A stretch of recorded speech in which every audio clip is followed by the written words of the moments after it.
Bonsoir à toutes et à tous.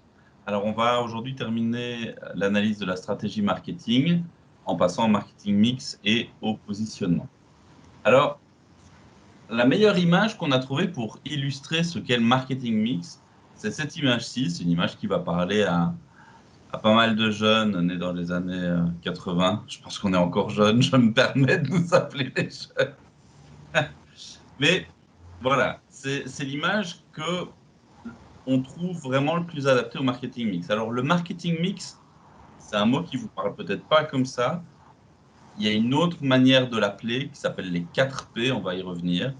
Mais voilà, c'est de ça qu'on va parler, c'est des 4 P ou du marketing mix. Alors, cette image, pourquoi est-ce qu'on l'a choisie? On l'a choisie parce que elle représente un peu la synthèse de tout ce qu'on vient de voir. Peut-être revenir au mot marketing mix, on parle d'une recette. En fait, c'est pour ça que on parle d'un mix. C'est-à-dire que vous le vouliez ou que vous ne le vouliez pas, quand vous allez entreprendre une activité économique, vous allez par défaut faire des choix. Et parfois, en ne faisant pas certains choix ou en n'étant pas conscient que vous n'en faites pas, vous allez quelque part faire un choix, celui de ne pas le faire. Et donc, le marketing mix, tout le monde va l'appliquer, consciemment ou inconsciemment. Donc ça, c'était vraiment le point essentiel de cette introduction à ce nouveau concept. Alors, le marketing mix... L'objectif de notre cours depuis le début, c'est de vous poser des questions pour que vous puissiez faire les choix correctement en vous rendant compte qu'il y a des choix à faire. Si vous ne vous rendez pas compte qu'il y a des choix à faire, bah, vous vous laissez un peu porter. Moi, je prends souvent l'exemple de quelqu'un, d'une course où on aligne plein de gens avec un bandeau et ils doivent traverser la forêt. Ceux qui enlèvent le bandeau ont plus de chances d'arriver de l'autre côté de la forêt que ceux qui gardent le bandeau, qui risquent quand même, au niveau des probabilités, vachement plus de se prendre un arbre dans la tronche ou de trébucher sur une racine. Donc vraiment, c'est le but, c'est l'objectif de tous ces modules qu'on est en train de faire, c'est de vous poser des questions pour petit à petit enlever le bandeau et que vous vous rendiez compte que, ah bah ouais, en fait, là, il y a peut-être un choix à faire, il y a peut-être quelque chose à réfléchir. Voilà. Exactement. Et Sylvain a parlé tout à l'heure que c'était un point d'orgue, c'est-à-dire c'est un résumé. On a parlé tout au long de cette stratégie marketing de l'analyse de l'environnement, du marché, du secteur. On a l'impression que tout ça, c'est un petit peu surfait, que pourquoi est-ce qu'on se pose toutes ces questions? Ben, on se pose ces questions pour en arriver justement au point que l'on va expliquer ici. Alors, cette image, vous devez la voir dans sa globalité. L'entièreté de l'image représente un environnement. Comme je vous l'ai déjà dit à plusieurs reprises, vous allez arriver dans votre activité économique dans un jeu. Ce jeu va avoir, on l'a déjà expliqué, des acteurs, des règles, une histoire. Et donc, quand vous allez arriver dedans, mieux vous allez connaître cet environnement, mieux c'est. Ici, il s'agit d'une image d'un Tetris. Avant d'imaginer quoi que ce soit, c'est-à-dire ce que vous allez faire avec la pièce qui va tomber, ça vaut la peine que vous ayez une visualisation de l'image que vous avez sous les yeux. Donc ça, c'est l'environnement, c'est tout ce qu'on a analysé dans l'étude de l'environnement. Toutes les petites cases représentent le marché potentiel. Et vous voyez que, en fait, il y a des cases de différentes couleurs et on a parlé de différents segments qui existent dans un marché donné. Vous n'allez pas pouvoir, avec les petites briquettes qui vont apparaître, votre pièce qui va apparaître, vous n'allez pas pouvoir attaquer n'importe quel pan du marché. En fait, plus exactement, vous pouvez, mais le succès, vous ne le rencontrerez que dans certains cas bien définis. D'où l'importance de bien connaître et l'environnement, mais surtout votre marché, c'est-à-dire qu'est-ce que vous allez attaquer. Et on en vient au point clé de ce marketing mixte, c'est-à-dire, alors voilà, vous voyez qu'ici, il est évident que une pièce qui va arriver, plus elle va arriver dans l'interstice en plein milieu, plus vous allez marquer de points. Et ça tombe bien, parce que si votre but c'est d'attaquer cette portion du marché, vous allez arriver avec une proposition de marché, avec une proposition de valeur plutôt, qui va bien. Alors votre proposition de valeur, c'est les 4 petites briquettes. en bleu ciel, mais vous voyez aussi que le marché ne va pas être attaqué que par vous, il va être attaqué par des concurrents. Et là, vous avez un concurrent qui arrive, et vous voyez que s'il continue à descendre, bah, ce concurrent-là, il ne va pas faire beaucoup de points. Il va arriver dans un endroit qui n'est pas très très cool. Maintenant, s'il modifie le sens de sa proposition, il pourrait atterrir et faire peut-être un bon coup. En tout cas, ce qui est sûr, c'est que vous, avec votre 4 petites briques alignées, si vous allez tout droit et que vous tombez en plein milieu, vous allez effectivement faire banco. Et ces 4 petites briquettes, on ne les a pas choisies au hasard. On appelle ça une proposition de valeur. C'est-à-dire quelque chose qui est vendu quelque part à un certain prix et d'une certaine façon. C'est ce qu'on appelle les 4P. 4P pour produit, place, prix et promotion. Alors, cette promotion, c'est la manière dont vous communiquez, le réseau, le canal par lequel vous écoulez votre produit. Et ça, c'est la vue secteur. C'est ce que vous proposez à un marché et vous le proposez, et on le verra après, parce qu'il y a quelque part une vision client. Ce qui veut dire que demain, peu importe votre activité, vous allez arriver avec quelque chose, le produit.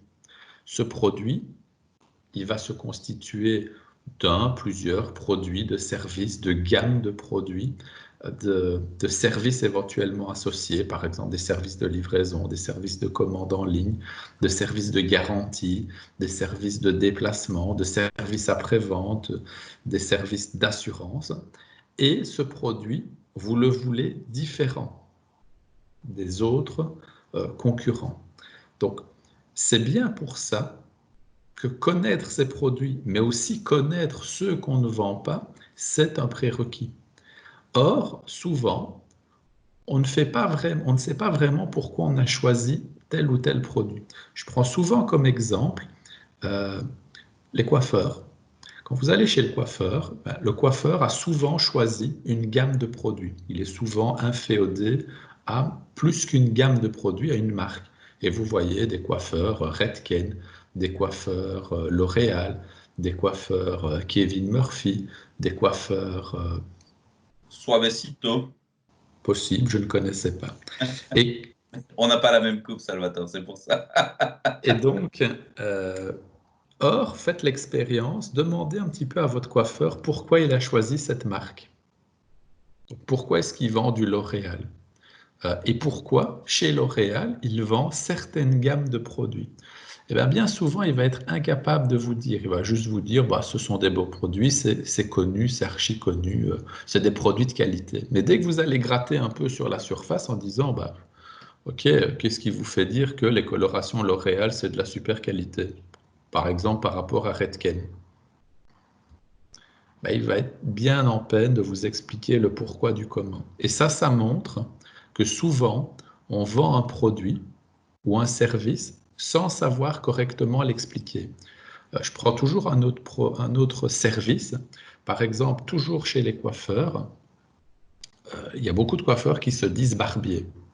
Or, il faut savoir que, c'est un peu un domaine auquel je me suis un peu intéressé, l'art du rasage, c'est une science qui s'appelle la pogonotomie. Alors ça peut paraître surprenant, c'est une vieille science, il y a des traités sur l'art du rasage, et c'est surtout un monde où on peut avoir des experts. Ce qui veut dire que si demain, votre salon de coiffure s'affiche comme barbier, mais que vous n'êtes pas capable d'aller dans les détails de ce qu'est l'art du rasage, de savoir raser avec un rasoir droit, qu'on appelle plus vulgairement un coupe-chou, euh, que vous ne savez pas proposer des gammes de produits, de soins adaptés à l'homme, à la femme, à la peau jeune, à la peau plus vieille, au rasoir avec un couteau droit, avec un rasoir droit, avec quel type de rasoir, avec quel type de lame, ben, en fait, vous ne pouvez pas vraiment vous dire barbier. Or, vous pouvez aller chez n'importe quel coiffeur, il va vous dire, ouais, moi je sais raser. Ben, c'est pas vrai, parce que les seuls exercices qu'ils ont fait à l'école, c'est essayer de raser un ballon de baudruche sans le faire exploser. Ça ne fait pas de vous un barbier. Tout ça pour dire, quand vous vendez un produit, essayez d'être vraiment un expert sur votre produit. Ne vous contentez pas simplement de dire j'ai l'impression que c'est une marque est connue, ou j'ai l'impression que ça se vend bien, ou j'ai l'impression que ce sont des produits qualitatifs. Essayez d'avoir des points de comparaison. Essayez de vous poser la question pourquoi je vends ce produit. Allez Donc, jusqu'au bout, hein. Tu parlais de barbier. Moi, je pose la question à un moment en disant, mais tiens, vous vendez des peignes pour la barbe. Oui, oui, on vend des peignes pour la barbe. Pourquoi des peignes pour la barbe? Un peigne, c'est un peigne. Ouais, mais non, nous, ils sont en bois. Ah, c'est mieux le bois que le plastique? Bah oui, oui, quand même, pour la barbe, c'est mieux. Ah, donc le mieux, c'est le bois, en fait. Ouais. Enfin, non, le mieux, c'est la corne, mais le bois, c'est déjà bien. Mais pourquoi? Ben, ouais, c'est connu, quoi. Non, c'est pas, c'est pas connu, quoi. Si tu sais pas m'expliquer, tu connais pas ton produit. Ça sert à rien de pousser quelque chose en te prétendant meilleur. Si quand je te dis, OK, je te crois, t'es meilleur, mais dis-moi un peu pourquoi, ça m'intéresse vraiment. Je suis même pas en train de te challenger. Je suis en train vraiment d'essayer de comprendre. Et là, pip, pas, plus de réponse, quoi. Donc, c'est ennuyant, c'est vachement ennuyant parce que du coup, ce côté expert que tu essaies de te donner, bah boum, il vient d'éclater en 1000 petits morceaux de verre. futurs entrepreneurs qui voulaient offrir un produit ou un service, sachez ce que vous allez offrir. C'est valable pour n'importe quel domaine. Deuxième élément que vous serez contraint de choisir, c'est où vous allez écouler votre produit ou service. La place, le lieu. Est-ce que ce lieu a une position géographique? Est-ce que les clients peuvent atteindre ce lieu? Est-ce que il est aménagé d'une certaine façon? Est-ce qu'il est spatialisé d'une certaine façon? Est-ce qu'il a des contraintes? Alors des contraintes de style parking, accès, ça peut être des contraintes liées à un building, ça peut être des contraintes liées à, À votre à- cible. Par exemple, si votre cible, moi, ma sœur a été indépendante kiné et elle avait une cible principale qui était les musiciens. Et donc, quand on est kiné pour les musiciens, bah, la cible des musiciens, c'est une cible spécifique. Il y a des pratiques, pour revenir aux produits, qui sont spécifiques. Hein, on parle de kiné de la main, on parle de kiné respiratoire, on parle de kiné postural. Mais surtout, enfin surtout en tout cas par rapport à la place, mes musiciens, ils ont quelque chose en commun, c'est qu'ils sont fauchés. Et donc, la plupart des musiciens sont pas forcément en voiture. Il y en a beaucoup en bus, beaucoup à vélo, parce qu'ils n'ont juste pas la thune pour se déplacer en voiture. Du coup, l'emplacement du cabinet ne pouvait pas être à un endroit non facilement accessible en bus. Donc il fallait être soit dans le centre, soit en périphérie, facilement accessible en bus. Donc, comme quoi, il y a plusieurs moyens de raisonner. Soit je pars, et c'est ce qu'on avait dit dans un module précédent, soit on part des contraintes, soit on part de la cible. Donc, voilà deux exemples. Salvatore parlait de contraintes, moi je vous parle de la cible. Alors, autre exemple très parlant, c'est les débits de boissons.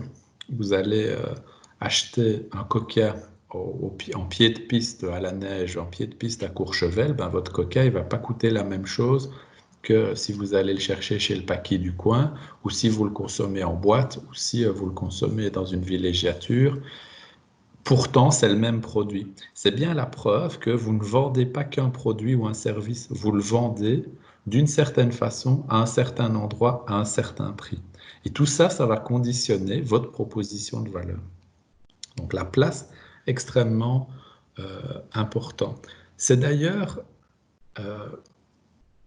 l'environnement donne quelque part, parfois, on en parlera plus tard, mais un positionnement au produit.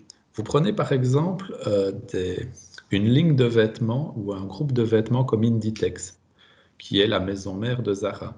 Eh bien, ils se sont dit, tiens, on va faire des vêtements plus haut de gamme. Et en fait, qu'est-ce qu'ils ont fait? Ils ont créé une marque, ils l'ont appelée Massimo Dutti. Alors, je ne sais même pas si Massimo Dutti existe, mais ils se disaient, tiens, ça claque bien. On va faire genre magasin un petit peu haut de gamme. Comment est-ce on va faire magasin haut de gamme? Ben, quand on va rentrer, c'est du parquet par terre. Ça fait toujours bien. On va présenter quelques vêtements en vitrine. Ça fait toujours bien aussi. On va mettre quelques jolies vendeuses et on va avoir des vêtements un peu coupés. Et vous imaginez bien que si vous vous appelez Inditex, vous n'avez pas créé une usine spécifique pour Massimo Dutti, une autre pour Zara. C'est bien entendu quelque part la même chose. C'est juste l'emballage qui compte. Et l'emballage lieu va compter. Tout à l'heure, la nuit dernière, Sylvain vous a parlé d'une marque qui s'appelle Abercrombie Fitch. Abercrombie Fitch, c'est juste une création marketing. Alors, comment est-ce qu'ils font pour pousser des vêtements très haut de gamme? Ben, ils se mettent sur les plus belles avenues du monde, ils deviennent exclusifs, ils tamisent, ils mettent les vêtements dans une vitrine et ils disent que les vêtements valent cher. Et le pire, c'est que les gens le croient. C'est- Donc, c'est- on peut vraiment voir des esprits différents en fonction du magasin dans lequel on rentre, hein. Si vous regardez des Iguales, pour rester dans le textile, ben des Iguales, c'est euh, un truc très funky, des couleurs très vives, tout comme leurs vêtements, des phrases hyper vision positive de soi, t'es créatif, t'es chouette, vis la vie, machin, où on va vraiment servir du magasin pour mettre en avant non pas le produit, parce qu'il y a ce mythe quand on commence à créer une activité que ce qu'on pousse, c'est un produit. Non, en fait, ce que vous poussez, c'est une émotion. Et c'est bien ce que fait Desigual dans son magasin. Il crée l'émotion en disant, même avec des phrases pour rassurer, pour pousser un esprit positif, une bonne estime de soi. Parce que si vous venez de vous faire larguer, vous n'allez pas vous trouver beau, hein, dans les vêtements. Vous n'allez pas. Vous pouvez mettre ce que vous voulez, vous ne vous sentirez pas bien, vous tirerez la gueule, vous aurez des cernes. Il faut se sentir bien pour se trouver bien dans des vêtements, quelque part. Donc, le travail de la place va être vraiment clé pour ça. Un autre exemple de la place, c'est Total qui avait mené une étude et qui disait, ben, en fait, on se rend compte que dans notre étude, les gens se sentent vachement en insécurité dans les stations-service le long des autoroutes où les toilettes sont sales. Et donc, en fait, Total a vraiment mis le paquet pour nettoyer, avoir des toilettes hyper accueillantes pour que les gens se sentent plus en sécurité. Et qui dit je me sens plus en sécurité dit je m'arrête plus à ces stations-là. Je m'arrête plus, donc je consomme Total. Vous voyez que vraiment le travail de la place est vraiment clé dans le processus d'achat, enfin de vente ici. là, on a vu deux premiers choix que vous allez opérer, que vous le vouliez ou non, vous allez vendre quelque chose quelque part. Quelque part peut être en ligne. Quelque part peut être aussi en ligne. Tu fais très bien de le souligner. Euh, alors, ça pose aussi une question. Ça pose aussi une question de ceux qui vendent quelque chose, mais où on ne peut pas aller chez eux. Je pense par exemple aux bâtiments, à l'électricien indépendant, au carreleur, au chauffagiste. Souvent, ils n'ont pas de lieu. Ouais. Ils ne sont pas personnifiés.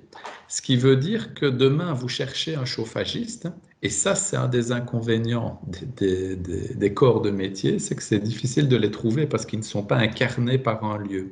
Et donc, et je fais le lien avec ce que Sylvain vient de dire, l'endroit Internet peut devenir le lieu. Or, si vous cherchez demain un carreleur, je vous mets au défi de trouver des sites bien foutus de carreleurs, de plombiers, de, de chauffagistes, d'électriciens, c'est extrêmement compliqué. Extrêmement compliqué. Alors, ce qui est bizarre, c'est que tous ces corps de métier ont l'air de se dire, bah, moi, j'ai un carnet de commandes plein. Alors, tant mieux pour eux. Euh, il faut voir aussi quelle est la qualité des clients et de leur carnet de commandes. Mmh. C'est-à-dire que il y en a qui ont des carnets de commandes pleins, et même beaucoup, parce qu'ils sont en sous-traitance la plupart de leur temps pour des clés sur porte. Alors il y en a certains euh, qui sont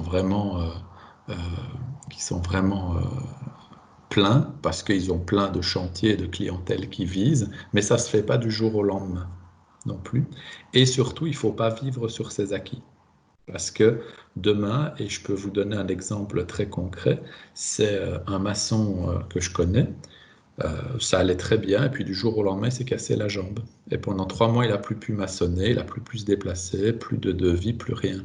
Ben, quand il a recommencé, il a dû mettre ses ouvriers au chômage, mais ses ouvriers avaient entre-temps retrouvé, donc il s'est retrouvé tout seul, sans aucun pipe commercial, c'est-à-dire sans devis qui avait été lancé. Et là, quand vous n'avez plus aucun acquis ou que vous les avez perdus, c'est extrêmement difficile de revenir. Donc, pas de présence, rien. Du jour au lendemain, bam, blackout, plus de clients et il faut redémarrer à zéro. C'est-à-dire qu'il a dû casser ses prix, il a dû accepter des choses qu'il n'acceptait pas avant. Ce qui est dommage, c'est que ça intervient alors que le gars, il avait déjà un certain âge, c'est-à-dire il avait 50 ans passés. Et ça, c'est d'autant plus difficile à encaisser. Donc, méfiez-vous. Se dire un de perdu, 10 de retrouvé, c'est pas toujours vrai, ça dépend de ce qui peut arriver dans la vie. Donc méfiez-vous quand même. Et le message complémentaire, c'est si vous vendez sur la route, et ça dépend des métiers, mais si vous vendez sur la route, votre véhicule, c'est votre lieu. Ça veut dire quoi? Ça veut dire que votre véhicule, il doit être blindé. Vous devez avoir tout le matos en mode pare-balles pour pouvoir vendre. Pour revenir sur les gens du bâtiment, combien de fois j'ai pas des gens qui viennent me faire une offre et je dis mais concrètement c'est quoi vos réalisations? C'est ouais attends regarde j'ai quelques photos. Alors attends non c'est pas là non non ouais non ça remonte quand même mais on les voit scroller sur leur téléphone. Ouais non attends c'était en juillet 2018. Ça ne va pas. Ayez une tablette, ayez un folder, quelque chose bien foutu, bien imprimé. Votre support de communication, on va y revenir à la promotion, mais votre promotion, elle doit être absolument carrée si votre place, c'est le véhicule. Alors, gros point, le prix. Alors, souvent en classe, on fait un exercice avec Sylvain qui est de demander tout simplement comment vous allez fixer le prix de vos produits et services. Et là, fuse directement, ah ben on regarde nos coûts et on regarde la marge que l'on veut réaliser. Tu as de Alors, la les chance, chéris, c'est la réponse que tu as, toi. Moi, j'ai pas cette réponse-là. La réponse que j'ai, c'est bah, on regarde la moyenne du marché et on fait le prix du marché. Ça, c'est la première réaction que moi j'ai avant même de parler d'une analyse quelconque des marges ou des coûts. alors tout à fait, mais on a vite, on regarde ce que ça nous coûte et on regarde combien de bénéfices on veut faire. Alors tout ça, c'est un petit peu une totoille, c'est-à-dire la question du bénéfice, la question de la rentabilité, la question des coûts. C'est assez flou et c'est assez mélangé.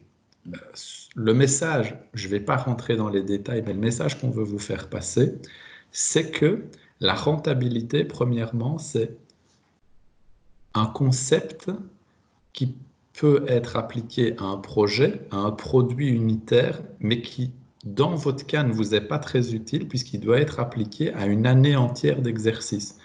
Grosso modo, je prends comme exemple un électricien. Il peut être très rentable sur un chantier, mais s'il n'a pas des chantiers tout le temps, ben en fait, sur son année, il n'est pas rentable parce qu'il va avoir des jours de chômage économique. Je prends un autre exemple, encore plus parlant. Imaginons que vous louez un appartement. Ben, si vous le louez un mois au double du marché, mais qu'après il reste 3 mois en vide locatif, ben, en fait, vous n'êtes pas rentable du tout. Ce qui veut dire que se comparer aux autres, c'est déjà pas une bonne chose. Pourquoi? Alors, c'est pas une bonne chose nécessairement. Je prends un peu des pincettes. C'est que vous n'avez pas nécessairement la même structure de coût. Je pense par exemple à quelqu'un qui a repris l'activité de ses parents, qui avait déjà des bâtiments, des entrepôts amortis, du matériel. Il n'est pas dans la même situation de rentabilité que quelqu'un qui a dû acheter tout nouveau. Ses coûts ne sont pas les mêmes. Euh, idem pour quelqu'un qui a repris un salon de coiffure ou un magasin ou un restaurant, vous n'êtes pas dans la même situation. Ce qui veut dire que question prix, vous allez peut-être voir que votre concurrent il arrive à faire des prix très sympas avec un niveau de qualité extrêmement élevé, tout simplement parce qu'il a moins, en structure de coût, il a moins que vous. Donc attention à vous comparer trop rapidement. C'est pas, et ça, je pointe spécifiquement les gens du bâtiment qui parfois sont obligés, on est obligé de diminuer ses prix. Je prends comme exemple que Et ça, c'est quand vous avez une vision globale. Vous dites, tiens, sur l'année, je dois faire 263 000 euros de marge pour m'en sortir. Ben, ça veut dire que si vous arrivez à la fin juin et que vous êtes qu'à 100 000, il vous manque encore 163 000. Ce qui veut dire que pour y arriver, ben, vous allez peut-être écraser vos prix en disant, ben, je préfère avoir des chantiers moins rentables, mais en avoir tout court. C'est aussi quelque chose qu'il faut regarder dans sa dynamique.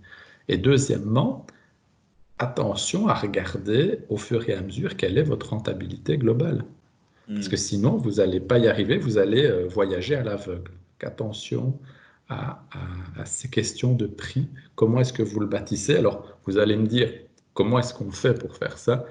C'est un travail main dans la main avec son comptable, la plupart du temps, en se référant à un plan financier initial et en allant de l'avant. Donc le message, c'est bien, la rentabilité, c'est un concept qui est fluctuant parce que bien sûr, vous ne devez pas perdre de l'argent, mais il faut définir ce que veut dire perdre de l'argent et gagner de l'argent pour vous. Ça va dépendre d'une stratégie, ça va dépendre d'un projet et ça va dépendre d'un contexte. Le contexte étant peut-être, ben, c'est pas très rentable, mais en fait, j'ai pas d'autres propositions. C'est pas comme si j'avais le choix. Alors ça, c'est la question de la rentabilité. Pour le prix, il faut savoir aussi qu'en fonction de votre secteur d'activité, vous avez peut-être des obligations.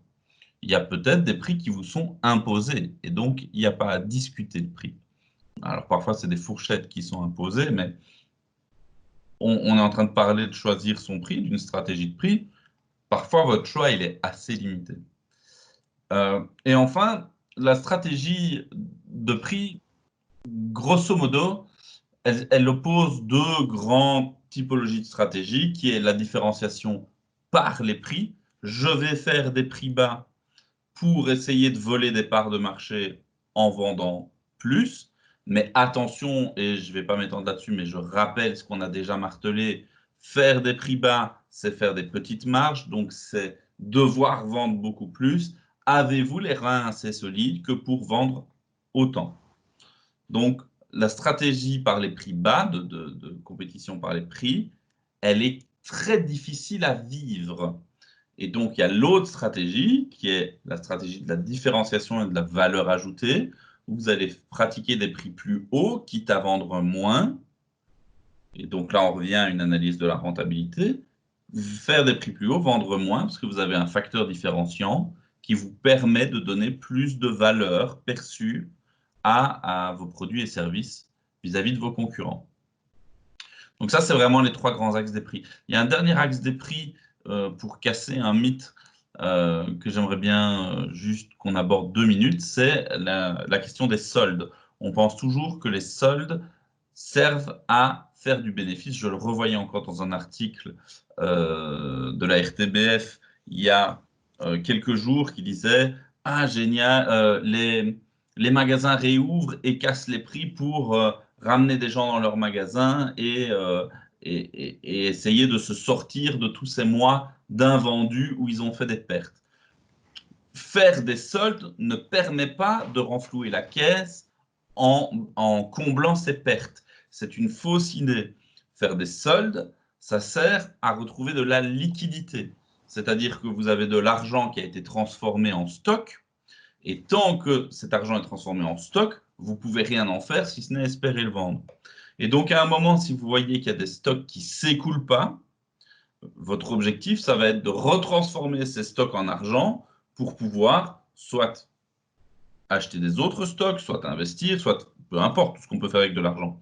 Mais donc, les soldes ne servent pas à faire du bénéfice, puisque vous vendez déjà d'habitude avec des marges qui ne sont pas gigantesques, et là, vos marges elles vont être encore plus petites puisque vous soldez. Donc, vraiment bien s'ancrer en tête. Ne croyez pas que faire des soldes, c'est pour faire de la thune et faire du bénéfice. Les soldes, c'est des moments clés pour retransformer de l'argent bloqué sous forme de stock en de l'argent liquide pour pouvoir retrouver une bulle d'oxygène et repartir sur une activité qui est plus en équilibre avec vos besoins, avec les tendances, avec la mode. Et donc voilà, et donc quand je voyais cet article de la RTBF, je me disais, mais attendez, il faut se rendre compte, soit c'est pour vraiment réinitier une machine avec faire revenir des gens en magasin, mais si les gens veulent vraiment pas payer cher, ils n'ont pas besoin d'aller en magasin, ça fait 2 mois et demi qu'ils sont sur Internet tout le temps et qu'ils commandent en ligne, il n'y a pas de souci, hein. Donc, pour moi, si on fait des soldes, c'est soit parce qu'il faut vraiment liquider des stocks, soit parce qu'on a des dettes et qu'il faut payer ces dettes, soit parce qu'on se trompe et on a l'impression qu'on va combler nos pertes en faisant du bénéfice, et c'est une erreur. Donc, cet article m'inquiétait un peu parce que je me disais, bah, en fait, soit les vendeurs pensent comme la RTBF et en fait, ils se plantent, soit ils ne pensent pas comme la RTBF et en fait, ils sont tous en train de solder pour récupérer de la thune, sans doute parce qu'ils ont des dettes à payer. Et en fait, ils risquent de se planter puisqu'ils ont des dettes. Donc, je me suis dit, quelle que soit la raison pour laquelle on fait des soldes à fond pour le moment, c'est pas bon signe à la sortie du coronavirus. Donc, voilà qui clôture un peu le point sur le prix. La promotion, on va peut-être être un peu plus court parce qu'on aura on aura quelques heures sur l'aspect communication. Oui. Vous allez toujours écouler votre produit que vous vendez quelque part à un certain prix, vous allez l'écouler d'une certaine façon, c'est-à-dire via un canal de distribution et promotionner d'une certaine façon. Vendre en ligne, c'est pas pareil que vendre dans un magasin. Vendre dans un magasin bien achalandé, c'est pas la même chose que vendre à domicile non plus. Donc la manière dont vous allez écouler votre produit et votre service va avoir un impact. Donc tout ça, c'est-à-dire les 4 P, prix, produit, promotion, place, ce sont des choix que vous allez faire. Vous allez toujours vendre quelque chose quelque part à un certain prix et d'une certaine façon. Donc, ce choix, vous allez le faire, que vous le vouliez ou non. Ce qu'on essaye de vous dire, c'est que plus ce choix est en adéquation avec l'entièreté de votre environnement, plus vous avez des chances de toucher la cible, la bonne cible. D'accord? Alors, je vous ai dit tout à l'heure que les 4P avaient un problème, c'est qu'ils étaient sur un focus qui était entreprise. Aujourd'hui, le focus entreprise, c'est de se dire, à partir du moment où j'ai quelque chose à vendre, si je le pousse assez bien, je vais arriver à l'écouler. C'est ce qu'on appelle la stratégie push. Je pousse mon produit, je l'écoule. Le problème, c'est que dans un marché comme le nôtre aujourd'hui, avec énormément de concurrence, on a beau pousser, on n'arrive pas à écouler notre produit tel qu'on l'a envisagé, qu'on a décidé de le packager, qu'on a décidé de le vendre.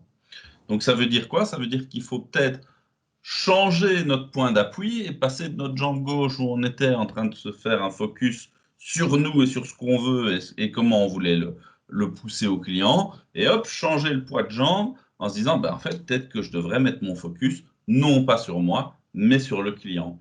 Et donc, ça ne va pas vous changer absolument la vie. Je ne dis pas que les 4P sont obsolètes et qu'il ne faut plus du tout y penser, pas du tout. Je suis convaincu qu'ils ont une place centrale dans votre réflexion. Toutefois, je crois que c'est intéressant d'arriver aussi à les traduire autrement pour essayer de se positionner à la place du client et pas du vendeur. Et c'est ça que transformer les 4P en 4C va pouvoir faire. C'est-à-dire que plutôt que de se dire « Ah, bah, qu'est-ce que je veux vendre? Comment je le vends? Comment j'associe le service ?» Ben, plutôt que de partir de mon projet, mon envie, etc., je me mets dans les bottes du client. Tiens, le client, c'est quoi son besoin? Ça s'exprime comment? C'est quoi ses freins? C'est quoi ses peurs? Comment est-ce qu'il a envie de payer? C'est quoi son processus d'achat? Donc, c'est vraiment aussi voir la perspective client. Plutôt que se demander la place et comment j'organise ma distribution, je peux me poser la question, c'est quoi le confort d'achat pour le client? Quel est son processus d'achat? Je viens de le dire. Est-ce qu'il y a des frictions? Est-ce qu'il doit se déplacer? Est-ce qu'il peut payer en ligne? Est-ce qu'il peut réserver en ligne? Est-ce qu'il peut, hein, on l'entend, je ne sais pas moi, je crois que c'est Crefel, vous commandez 1 heure après, c'est disponible dans votre magasin, vous venez le chercher. Voilà. Qu'est-ce qui va réduire les frictions pour lui faciliter l'achat? Typiquement, je pense que je vous en ai déjà parlé, j'ai horreur du « Ah, ici, pas de carte bancaire. Vous êtes obligé de sortir du magasin et chercher du cash. » C'est une énorme friction, il suffit que vous ne reveniez pas. Et on en a parlé dans la vidéo hier concernant Ikea. Ils ne font même pas sortir leurs acheteurs du magasin de peur qu'ils ne reviennent. Alors, le prix pourrait être vu comme le coût total de la satisfaction chez le client. Alors, le coût total de la satisfaction, il peut être divisé en 3 aspects, et je vais y passer 1 minute. C'est de se poser la question quel est le coût de base, le coût additionnel et les coûts cachés. Je vais vous donner un exemple qui illustre extrêmement bien l'aspect coût total de la satisfaction. C'est Ryanair ou EasyJet, enfin n'importe quel vol low cost. Vous avez votre coût de base qui est le coût du billet. Et on vous vend un aller-retour Kuala Lumpur pour 12,50 €. Donc vous dites, ah bah quand même, c'est génial, le prix de mon billet, il est vraiment pas cher. Et puis vous avez en fait directement, boum, des coûts additionnels qui arrivent tout de suite. Les coûts additionnels, ça va être quoi? Ça va être dire, ah oui, c'est 12,50, mais si je veux la place que je veux dans l'avion, hein, on est 2 à avoir un billet, on veut être assis ensemble, il faut remettre, je ne sais plus moi, 20 balles de plus. Si je veux un bagage en plus, c'est 20 balles de plus. Si je veux mettre ma voiture au parking, c'est 20 balles de plus. Si je me fais choper avec 1 kilo de trop, mon bagage doit être mis en soute, c'est encore 20 balles de plus. Donc, vous avez tous ces coûts additionnels qui n'étaient pas sur l'étiquette du prix de votre billet, et pourtant, qui existent bel et bien. Et au fond de vous, vous le savez, hein, mais voilà, on fait semblant de les avoir oubliés pour se donner une bonne excuse d'acheter ce billet. Et puis derrière, vous avez encore toute une série de coûts cachés. C'est quoi les coûts cachés? C'est peut-être que je vais devoir y aller en train. Parce qu'en fait, les aéroports low cost, ils sont jamais au centre des grandes capitales ou accessibles facilement.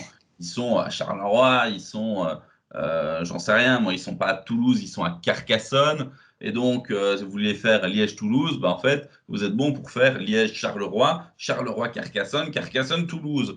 Qu'est-ce que ça veut dire? Ça veut dire que vous allez devoir prendre un train jusque Charleroi, de Charleroi, un bus jusqu'à l'aéroport.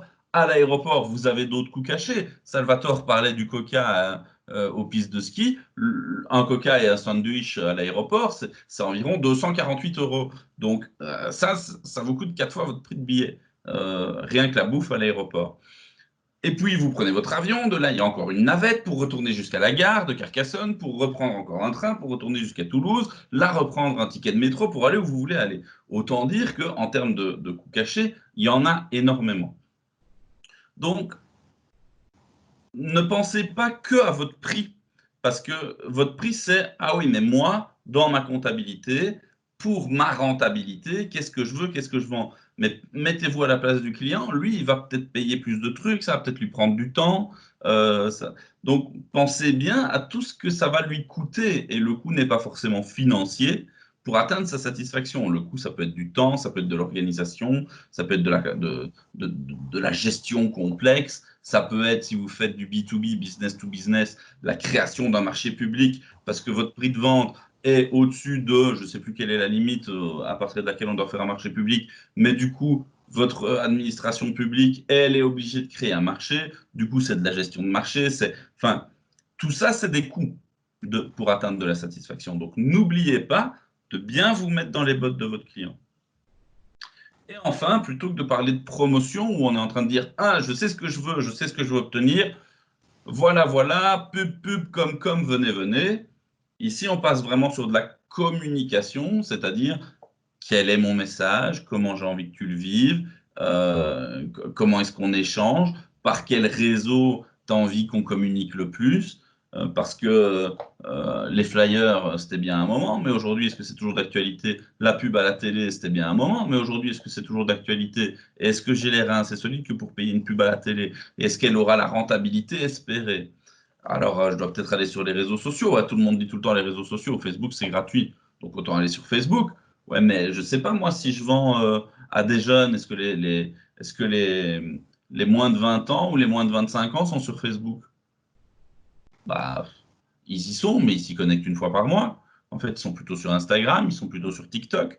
Donc, bien choisir votre média de communication par rapport à votre cible pour créer une communauté. Parce qu'aujourd'hui, c'est pas pour rien qu'il y a des métiers de community manager, gestionnaire de communauté. C'est pas pour rien qu'il y a des gens dont vous avez jamais entendu parler, qui font des millions de vues.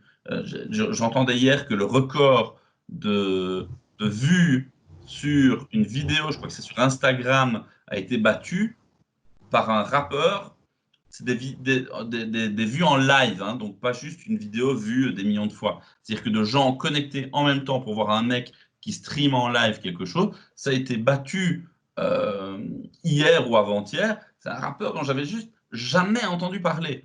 Donc, en fonction de vos communautés, vous n'êtes peut-être pas au courant des communautés de vos clients, etc. Et donc, bien se rapprocher des bonnes communautés et les intégrer pour pouvoir toucher vos clients, leur parler d'une manière qui les touche, qui comprennent.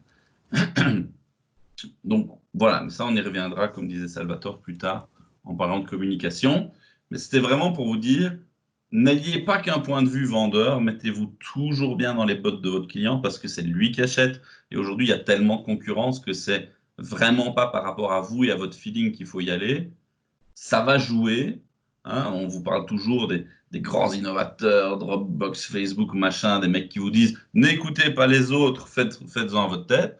Ok, parce que eux, ils ont eu un peu de cul, ils ont enlevé des millions, et puis ça a marché. Mais il y a aussi plein de gens qui ont eu des super idées, qui en ont fait qu'à leur tête, qui n'ont pas écouté leurs clients et qui se sont crachés. En majorité, c'est plutôt ça qui se passe. Donc, écoutez vos clients.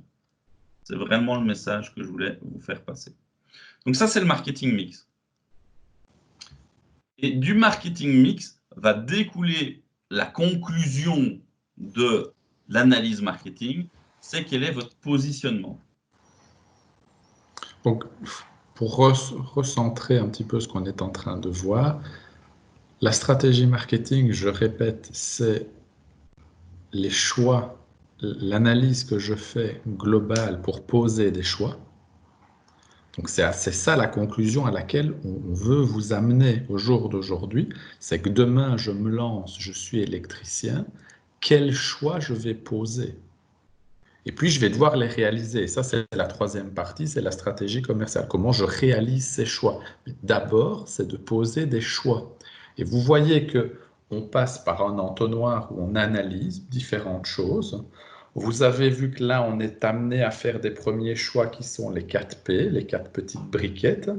Et puis, ces 4P doivent être en adéquation avec un positionnement qu'on a choisi. D'accord? Ce positionnement, soit vous l'avez choisi in abstracto, c'est-à-dire vous avez une vision, vous dites, moi, je veux tel positionnement, soit c'est une conclusion à laquelle vous arrivez. J'ai analysé plein de choses et j'en arrive à la conclusion que je ne peux pas faire autrement que de me positionner comme ça. Vous allez voir ici un exemple qui est criant de vérité. On n'a pas vraiment défini ce qu'était le positionnement, mais globalement, c'est, pour vous donner une image, quand vos clients pensent à vous, quels adjectifs ils emploieraient. Voilà. Et vous pouvez vous fermer les yeux et vous pensez à n'importe quel magasin. Vous pensez à un magasin de grande distribution, un magasin de vêtements, une marque de voiture, une marque d'eau plate, une marque de téléphone, une marque de télé, de canapé, une marque d'ordinateur, n'importe quoi. Il y a des adjectifs qui vont vous venir en tête. Vous allez qualifier cette marque. Et la qualification de cette marque, c'est le positionnement que vous lui donnez. Ça ne veut pas dire que c'est nécessairement le positionnement que la marque voudrait avoir. D'accord? Et donc, dans le positionnement, il y a toujours un côté pile, il y a un côté face. Il y a ce que j'aimerais et ce que je suis réellement, ou comment je suis réellement perçu. D'accord? Et ça, toutes les personnes le vivent. C'est typiquement la personne qui se dit ah non, moi je suis quelqu'un de plutôt marrant, donc je l'affirme. Et puis quand je questionne 20 personnes autour de moi, il n'y a personne qui dit qu'en premier lieu, l'adjectif qu'il utiliserait pour moi, c'est marrant. Vous voyez, donc c'est toujours un côté pile, un côté face. Par contre, quelle est la vérité? Ben, c'est comment on vous perçoit. Parce que si personne dit que vous êtes marrant, ben, c'est que peut-être vous ne l'êtes pas. Vous avez beau le crier sur tous les toits, ben, à mon avis, vous ne l'êtes pas. Ou alors, Et vous êtes donc, marrant, mais pas pour ce public-là. Et vos blagues sont peut-être pas compris de ce public-là. Et donc, c'est peut-être que par rapport au positionnement que vous espérez avoir, vous êtes trompé de cible. et donc, je pense qu'ici, le mieux, c'est d'arriver à un exemple.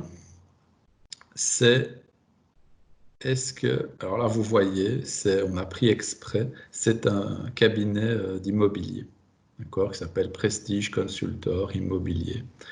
Vous voyez que L'image n'est pas choisie au hasard. Vous voyez que c'est un bureau assez moderne dans le choix du mobilier, dans les couleurs utilisées. Vous voyez un fond blanc.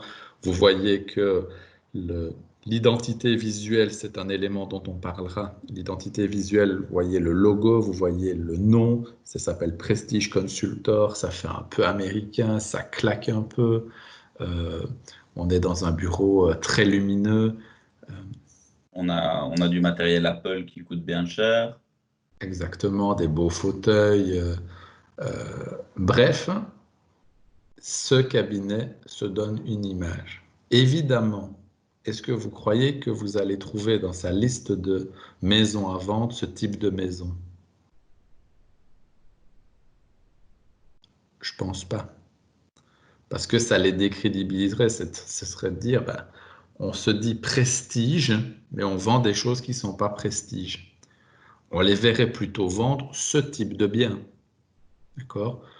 Une promotion immobilière, un appartement, une villa dans un quartier huppé, parce que ça correspond peut-être plus au type de clientèle qui va être amené à venir.